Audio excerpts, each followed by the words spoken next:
হাবড়ায় মুখ্যমন্ত্রী মমতা বন্দ্যোপাধ্যায়ের প্রশাসনিক সভা। মঞ্চ থেকে সিএএ নিয়ে বিজেপিকে এক হাত নেন তিনি। মানুষকে সচেতনও করেন রাজ্যের প্রশাসনিক প্রধান।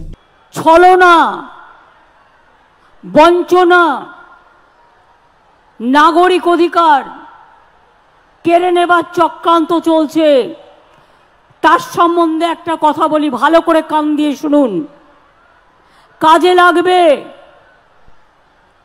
যে রুলসটা কালকে কেন্দ্রীয় সরকার ঘোষণা করেছে, আদৌ এটা বৈধ কিনা আমার সন্দেহ আছে। কোনো ক্ল্যারিটি নেই, টোটাল ভাওতা। ইলেকশনের আগে যুদ্ধ খেলা 19 সালেও করেছিল। 2019 সালে এনআরসির নামে আসামে 19 লক্ষ লোকের মধ্যে 13 লক্ষ বাঙালি হিন্দুকে বাদ দেওয়া হয়েছিল।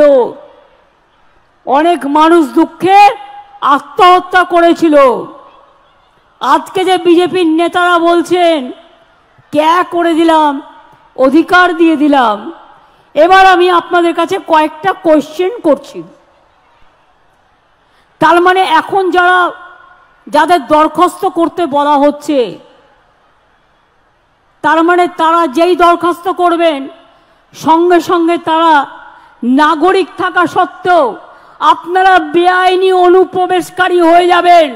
তাহলে আপনাদের সম্পত্তি কি হবে, আপনাদের চাকরি বাকরি কি হবে, আপনাদের ছেলে মেয়েদের পড়াশুনো কি হবে, সবটাই বেআইনি ডিক্লেয়ার হয়ে যাবে।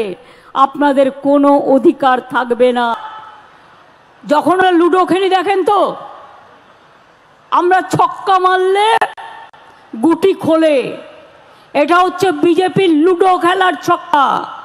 রাজনীতির আগে ভাবছে আমি করলাম ছক্কা, অ্যাকচুয়াল কিন্তু ওটা হচ্ছে ফুট, অর্থাৎ শূন্য।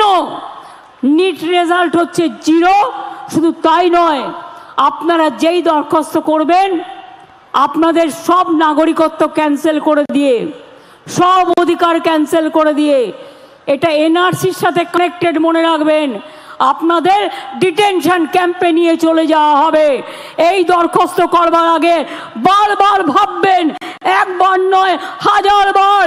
আমরা মানছি না, আমরা মানব না। ব্যুরো রিপোর্ট, সূত্রকার সংবাদ।